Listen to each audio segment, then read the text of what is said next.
So next up, I'm absolutely delighted to welcome a councillor who was one of our first ever supporters, who, in my view, is doing more to drive the business agenda to being a force for good in the world than any other business leader. I mean, I think one of the things we believe at One Young World, and one of the things that our fantastic sponsors believe, is that business can be part of the solution and that business can be a force for good.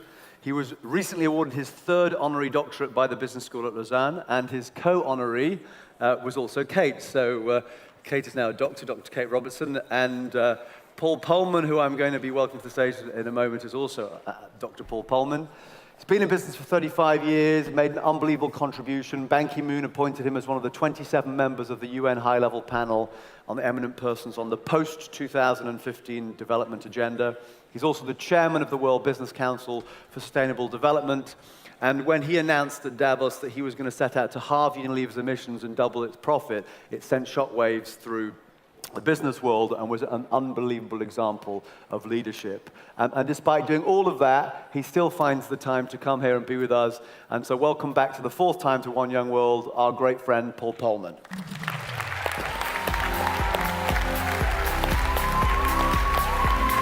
Haven't seen you in a long time. How are you doing? How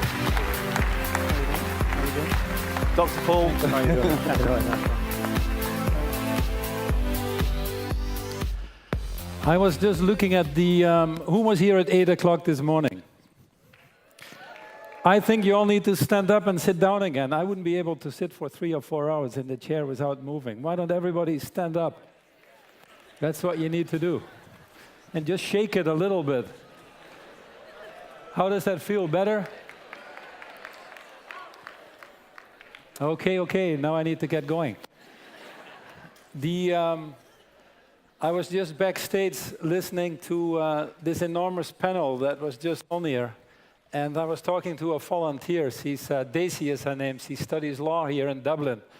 And she said to me, that's a tough act to follow. So I have to really thank David and Kate to put me right after this panel. It's about the worst thing that can happen to you. I guess Bob Geldof is worse if you follow him.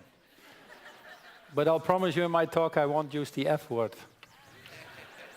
There are other words in the vocabulary to make things clear. So anyway, I want to first congratulate Dr. Kate because she got honored for all the work she does with you guys and making this a better world for all. So Dr. Kate. And the same is true for David, what he does now with young entrepreneurs and getting people going. It's, you know, one of the things in life is to put yourself to the service of others, and I can't think of two better people that do this, having created One Young World. This is my fourth time I'm here, and it's worth it. The energy that it gives to you undoubtedly, but rest assured the energy that it gives to us. But not only the energy, it's the hope. It's the hope for a better future. You know, this is Dublin, and it's actually appropriate that it's in Dublin. I was looking a little bit, little things about Dublin to get to know the city a little better. It's actually the youngest capital city in Europe. Average age is actually below 35 years old. So it's actually a very good thing that One Young World is in Dublin. And guess again, if you read the history of Dublin or the history of Ireland, there have been incredibly tough times. There have been famines. There have been enormous levels of unemployment, insecurity. We just went through that again with the last crisis. And each time it bounces back to be vibrant and looking positively to the future. There's no better metaphor for One Young World, I think, than the city of Dublin, where you're in right now. Yesterday night, I came in yesterday night late and we had a dinner with, we have about 50 or so delegates from Unilever here. So welcome, everybody. And we had a little Q&A in the hotel. In fact, I saw Kofi Annan just before that, and I said, come along, but unfortunately, David had more pulling power for his dinner. So thank you, so we missed him on ours. But I was listening to what you were talking about. I was listening to your talking about Mary Robbins talking about climate justice, how climate change affects the poor more than anybody else. That it's time for us to act. I heard Michael talk about that this morning. You've heard other speakers, undoubtedly Kofi Annan, talking about someone's inner value, what makes you a leader, putting yourself to the service of others. Undoubtedly, when you hear Mohamed Yunus tomorrow talk about social entrepreneurs, people like yourselves, many of you here in the audience, change the world for a better place.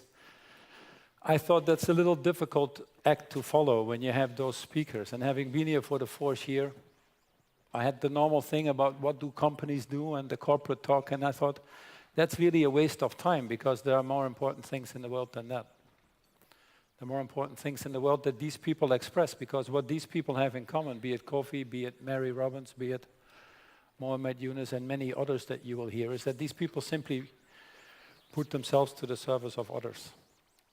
They know that by investing in others, others will invest in them. They know by focusing on the people that can't help themselves, they'll unlock the full potential of everybody. Just like you heard on this panel here, how to unlock the full potential of everybody.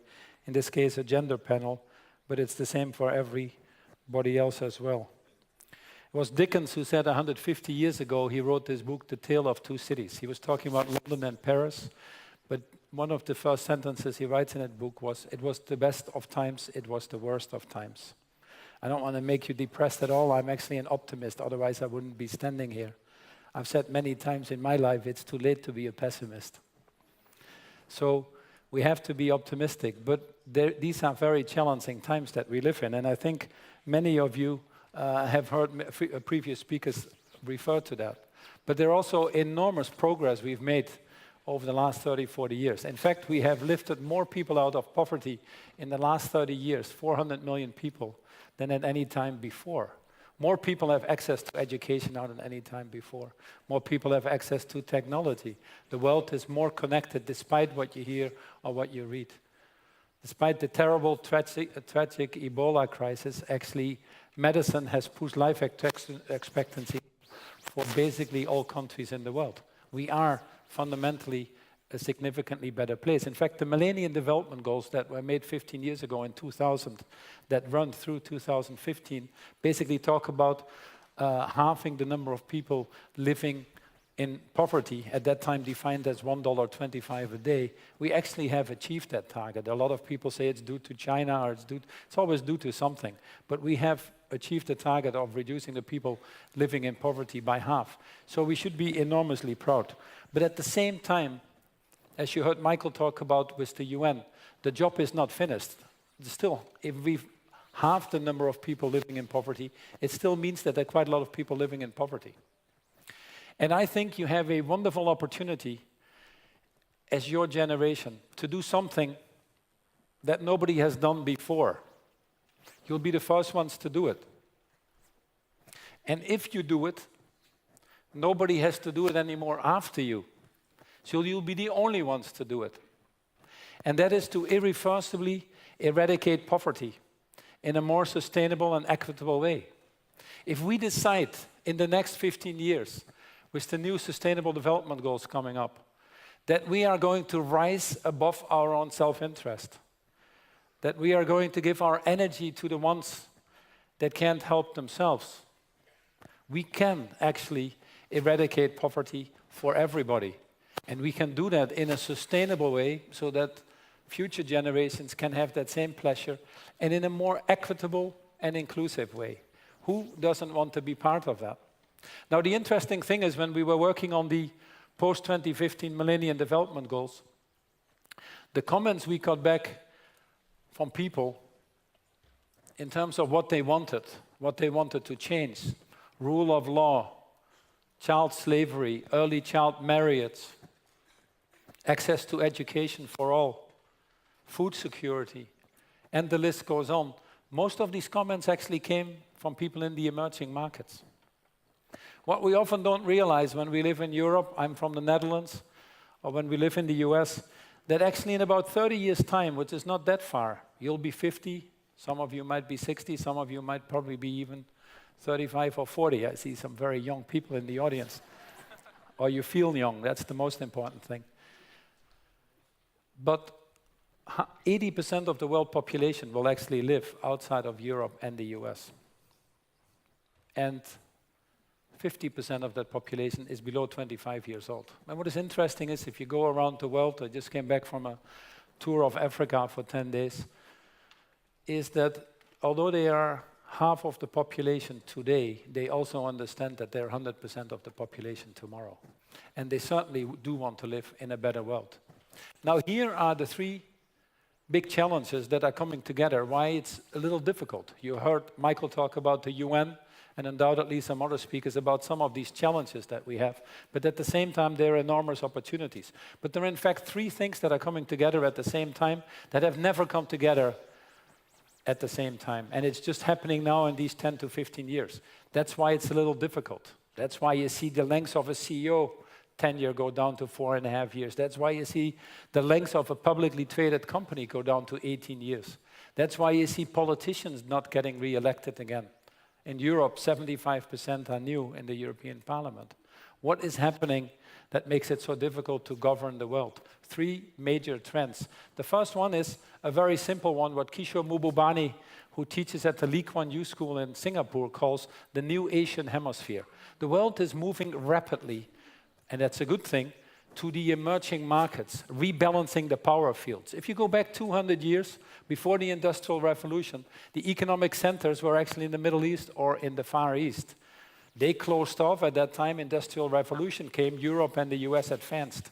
Now, at an enormous pace, quicker than we thought before, these balances are corrected. Now, that's a good thing to some extent, drives these people out of poverty, which we should give everybody opportunity to do. But at the same time, it also creates enormous stress in global governance.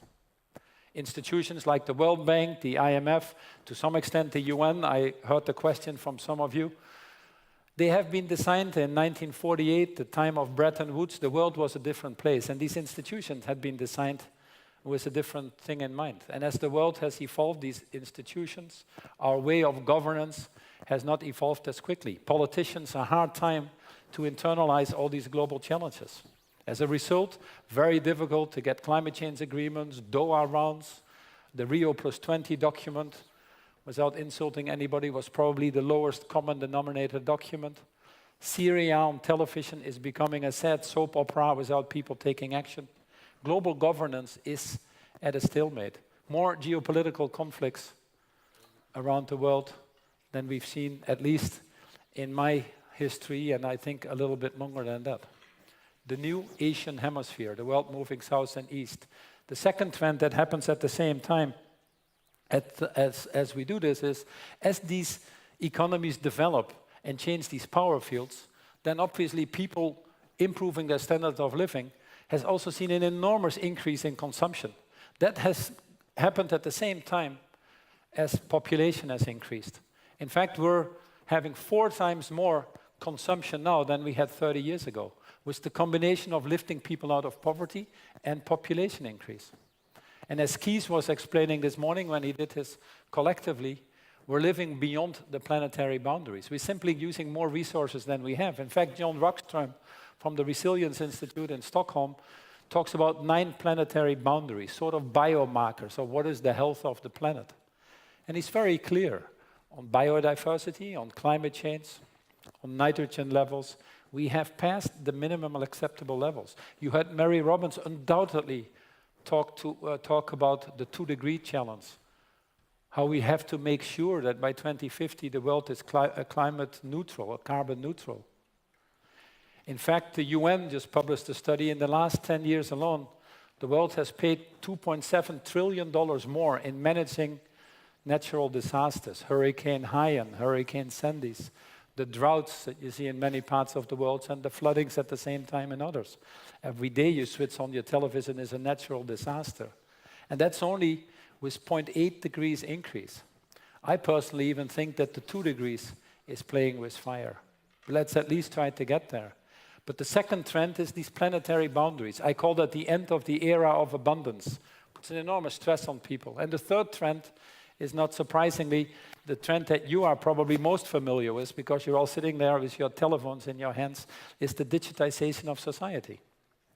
We actually are more connected than we've ever been, 3.5, 4 billion people. I always say that after China and India, Facebook is the 3rd biggest country in the world. We have 1.5 billion people connected, if not more. And increasingly, the people understand the power of that connection. It's a very interesting thing. Because actually, we live in a world where wealth seems to be each time more and more concentrated. But power, because of the connection, is increasingly dispersed. And these three factors I talk about, they obviously reinforce each other. Because power is more dispersed, politicians have a harder time to deal with it. Because we're at the end of the age of abundance, we get issues like climate change are global issues, politicians have a harder time to deal with it. And these challenges require, obviously, solutions. Now, it was Winston Churchill who said, democracy is the worst form of governance except for all the other ones invented. And he was right. In fact, democracy is probably the best way to rule or govern a country. Democracy was simply invented to be sure that the voices of the majority were heard, so that the minority would not abuse the majority. That is really the essence of democracy. And lo and behold, in many places it works. The first thing we always have to do is to be sure that there is rule of law, access to legal systems, no corruption, transparency in operations, especially at government levels as well. So that's the first thing, but democracy functions. Now the same can be said of capitalism. Capitalism is the worst form of governance invented, except for all the other ones. I've been around many places in the world. Frankly, I haven't found many better forms there either, but it is for sure that we have to evolve. There are many people that think the economic system will take care of itself. There will be price mechanisms, there will be invisible hands. You'll get the people like Milton Friedman's, the business of business is business, and that is where we went wrong, because we narrowly defined it. Unfortunately, if the free market, if the mechanisms we have created with democracy and capitalism were really functioning for us, just ask yourself just a few questions. Why is it? Why is it that today, even 2,000 years after we more or less, well, more than 2,000 years, but we're living in 2014, why is it that today still nearly 800 million people go to bed hungry, not knowing even if they wake up the next day? Why is it still today that 2.5 billion people don't have access to safe water or sanitation? Why is it still today that 1 out of 20 children doesn't make it past the age of 5? I was in sub-Saharan Africa or in India, 1 out of 5 children doesn't make it past the age of 5. Why is it still today that 48% of the world population has a marginal job, not being able to live less than $2 a day? Why is it still today that over 200 million people are unemployed? And by the way, all these statistics I give you affect the young, especially the women and the girls, if you want to peel the onion, more than anything else. Now, what is very clear to me is that if we have these challenges that we need to solve, if the system isn't quite in equilibrium, it will not function. It's a little bit like a cancer in your body. Any system in the world where too many people feel that they're not fully participating or that they feel that they're excluded from the system will ultimately reject itself. And we see that all over the world. I think you had one of the people talk here from Turkey on the square yesterday. What is it, Tashkent Square, whatever you called it? Tashkent Square. You saw the Arab Spring. What happened in the Arab Spring? There always was corruption. There always was volatile food prices. There always was high youth unemployment in Egypt, and yet the regime was there for 35, 40 years, the regime of Mubarak. Yet in 17 days, it changed, what we now conveniently call the Arab Spring. We organize on we organize on Facebook. We communicate with each other on Twitter, and we show the world what we do on YouTube. It were the young people. It was the power of digitization. It took 17 days. The people in the street in Turkey were not in the street because some trees were cut on the square. They were there to ensure that governance would stay in place, in this case, a secular state. The people in Brazil were not in the streets because the bus fare went up. They were in the streets protesting against incompetence of governments or corruption. So anywhere you go in the world right now, the movements of change that are happening are the movements of change that start with the youth. There is absolutely no doubt about that. And businesses need to understand that as well. I've always posed a very simple question to fellow business people. If it took 17 days in Egypt to get an ingrained regime out of office, it frankly will only take nanoseconds to get businesses that are irresponsible out of office. And that we have to all understand. In fact, if you look at the statistics, it would be actually even more frightening. There are only 60,000 companies that are publicly traded, believe it or not. We should have many more, but many people prefer not to be publicly traded anymore with enormous pressures of the financial markets and short-termism and all the other things. Of these 60,000 companies that are traded, Pareto's law applies as well. Only about 1,000 of them make up half the market cap. These 1,000 companies have seen their market caps go up and down more like a yo-yo than at any time in the history. Why? Because all of a sudden, it wasn't beef, it was horse meat. All of a sudden, we find out that yes, the T-shirt was made in the Rana Plaza factory that collapsed. And by the way, the 1,050 women that lost their lives, what do you think they got paid? Anybody has a guess? 11 cents an hour. 11 cents an hour. The second lowest country in the world is Vietnam at 26 cents an hour. 11 cents an hour is close to modern-day slavery. And they knew the factory was collapsing, but they were forced in. Why? Because we think it's cool to buy a $1 T-shirt. It's not cool anymore. It's not cool anymore.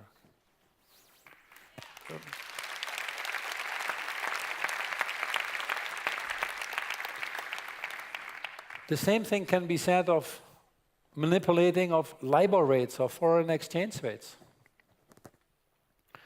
or any of the other things that we see occurring at an increasing pace. It's not that the world is worse now than it has been before. It's not that the business people are worse than it has been before. It is that the world has become more transparent. It is the digitization of society that has added an element of aggregation of discontent, that has added an element of transparency, that has added an element of speed. That's a good thing. It's a good thing if we can use this as a force for good. There is no better force for good than transparency. You cannot build trust, which you need to succeed, if you don't have transparency. You cannot build trust if you also don't have accountability. It's true in your life, it's true in my life, it's true for companies, it's true for governments, it's true for NGOs, it's true for everybody. At Unilever, and that's my only spiel about Unilever because they do pay my salary. At Unilever, we decided the company has done always well. That interested me in joining them 6 years ago, and I certainly haven't regretted that. The company has always had a philosophy of trying to do the right thing. But in the situation, what we have to solve, it requires more than trying. In fact, I would say CSR, what we call conveniently CSR, corporate social responsibility, is simply not good enough anymore. I think, personally, that's a thing of the past. If you really want to participate as individuals, as companies, as governments, you have to be actively part now of improving things. Things like climate change, things like poverty, things like exclusion, things like equal rights. You have to improve things now. Especially as you know that populations are going to increase and still many people need to be lifted out of poverty. You have to figure out ways to improve it now and for future generations to come. There are 3 challenges in that. I gave you 3 trends, there are 3 challenges as well. The first challenge we need to solve is a very simple one, but it's a difficult one to understand for us, which makes you sometimes doubt why we are the most intelligent species. And that's the battle of man versus nature. Frankly, there is no battle of man versus nature. It's man's stupidity to battle itself. Because even to the extreme that we would play even more with nature and challenge it, we would extinct ourselves. And it will only take about 150 years for nature to come back in its original state. There is actually no battle of man against nature. There's a battle of man against man. And if we don't figure out how to live in sync with our planet, we are actually the ones that are going to suffer. The second battle, which is not surprising, I've mentioned that before, is few versus many. A world where few decide and many suffer will not work too long. It has to be a world of all. When you read in a recent Oxfam study that 85 people in the world have the same wealth as the bottom 3.5 billion people, it cannot be. It cannot be. If too many people once more are excluded from any process, they certainly will rebel. I think many of the geopolitical conflicts that you see across the world might have a banner in religion, and some of that is certainly true. I know Ajarat is here fighting enormously hard for no war in name of religion, which I think is the minimum we should accept. But actually, many of the wars that you see in the world have their origins in poverty. And poverty partly driven, in some of the cases, by climate change. So the second battle that we have is few versus many. And the third battle we need to solve is equally very clear. It's the battle of short-term versus long-term.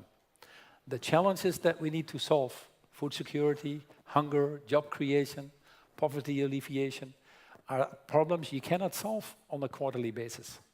There are no 90-day solutions. If there would be 90-day solutions, someone would have done it for us already. So what we said in Unilever very simply is, call it the Unilever Sustainable Living Plan.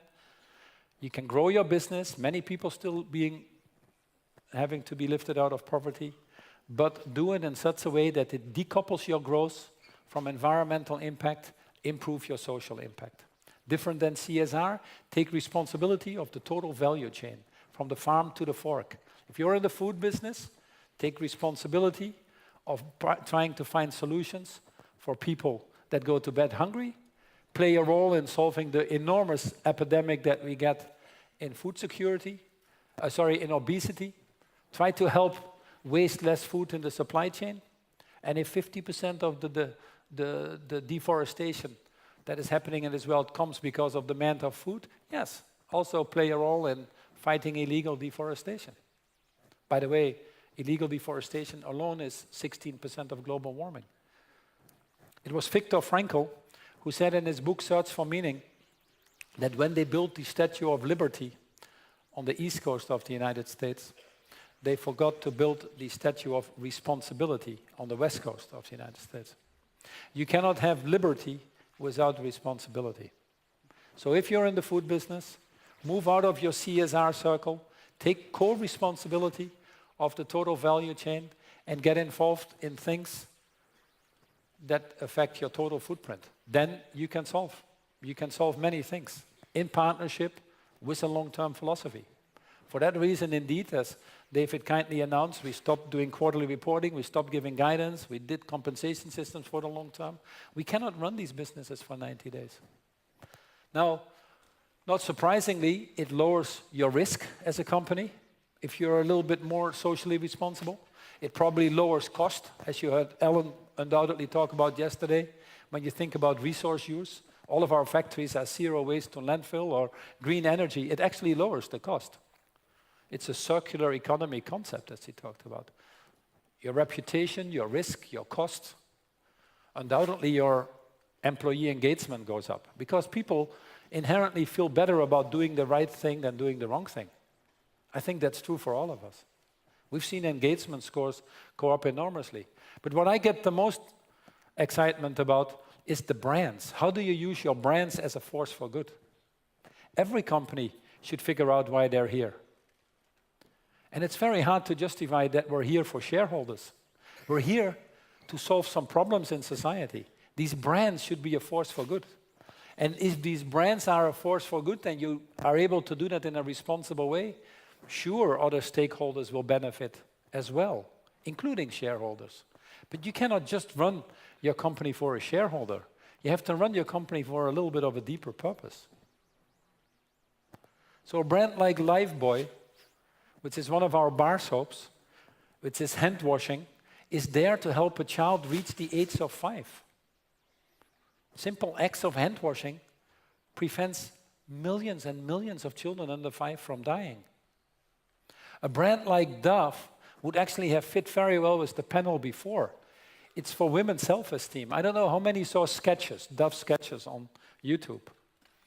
You see, this is about 1/3 of you or half of you that have spent 3.5 minutes watching Dove sketches. You join the other 250 million that have done this. 250 million spending 3.5 minutes looking at a YouTube video, which you might call commercial. I mean, it's not even paid for. It went around like viral, like you wouldn't believe it. It tells you the power of connectivity and movement you can create if you do a force for good. By the way, Dove is doing fine. Brand is up 10%. Lifebuoy is doing fine. Now, Domestos, another of our brands, is not just there to clean toilets. Sure, it does that. But it's there to fight the issue of open defecation. You know, one of the goals I hold them accountable for is to be sure we build another 500,000 toilets for people that don't have them. One of the goals I hold Dove responsible for is to reach another 50 million women to give them self-esteem. Lifebuoy, the same thing. So, if these issues that society faces are infinitely big, the opportunities for brands to grow are even bigger. The last brand is Knorr. Knorr is a food brand. Put nutrition in there if you're in Africa, because the governments aren't able to distribute nutrition to the people when and where they need it. Work with smallholder farmers to create jobs. We have some people here from the foundations, like the World Food Program. Anna and Alex were telling me yesterday night the enormous strengths that they get from working with corporations like this to solve some of these issues like food security. In fact, yesterday, I'll put one slide up. Yesterday was World Food Day. There's the Zero Hunger Pledge. I don't know if there is a slide on that one. There's the Zero Hunger Pledge that the UN does now. We talked about the UN, all the good and bad things. I tend to believe there are more good things if we want them to be good, and there are more bad things if we want them to be bad. Depends on us how we behave.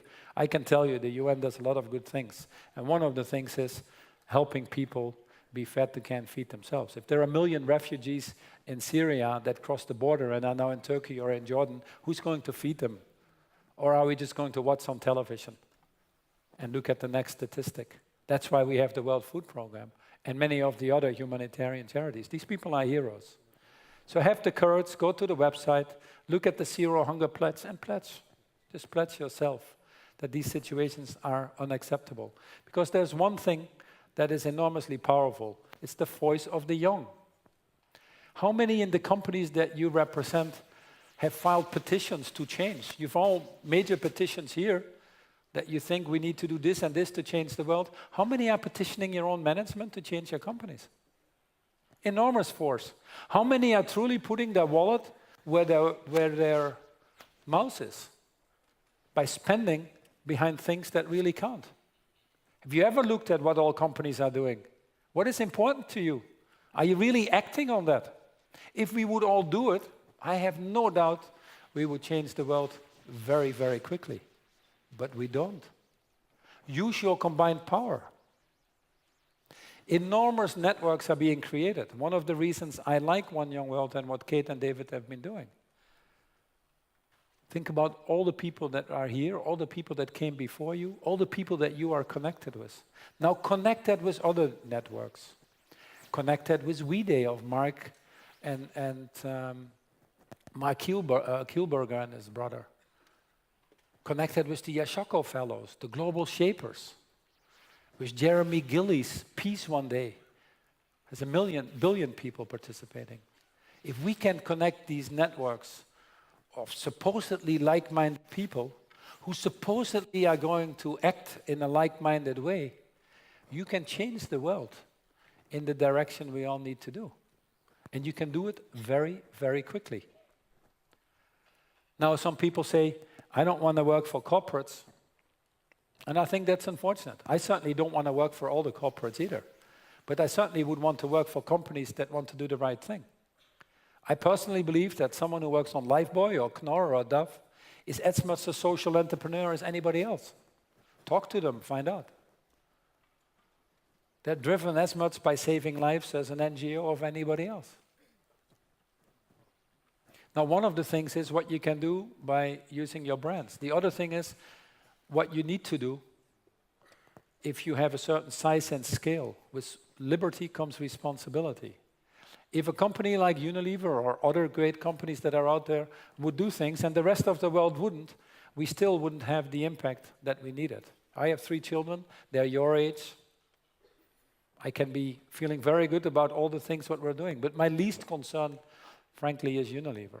My least concern is Unilever. In fact, I'm concerned about it for a different way.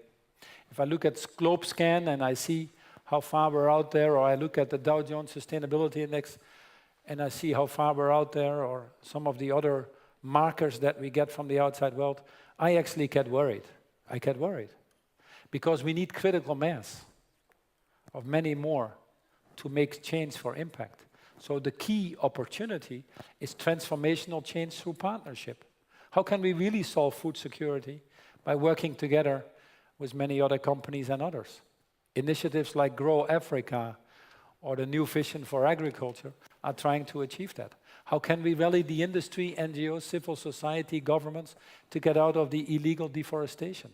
The Tropical Forest Alliance, the UN Declaration on Forests are actually meant to do that. Why is the UN so important? Because the UN is the body that is putting in the new post-2050 Millennium Development Goals, which probably is the only opportunity we have in this world, given the state of the current governance, to get a moral framework out there, a moral framework that nobody should be left behind, irrespective of the country you come from, irrespective of your religion, irrespective of how much money you have or where you grew up. The concept of nobody being left behind is a universal one. And the UN, with its Millennium Development Goals, is probably the only one now placed to put that moral framework out there. And you, again, once more, have to help push your governments and others to take the courageous stand to be sure that when we get these Millennium Goals that need to be finalized in the next year, that they are courageous, that they are not yet another common denominator document of 190 countries and a compromise that brings us to the lowest common denominator. You'll not be waiting for that. No, you are not, because you're fine. You could afford to be here, you've all gone to university. You have a reasonable life, you can decide where you want to work or not. But the ones that aren't here will be the ones that suffer much more. You don't have someone here speaking who goes to bed hungry every night, because they're simply too weak to come here and speak. You don't have any of these children that have died under the age of 5 because they're not here anymore. Nor do you have many women or children who didn't have a chance to have access to education or avoided early child marriage. They're not sitting here either. You're doing this for them. They're the ones who are not here. You belong to the 2% of the world population, less than 2%, that can decide what you want to do, that are free to do and live where they want to live. The 98% isn't in that situation. If you belong to the 2%, I just have a very simple request to you. Put yourself to the service of the other 98%.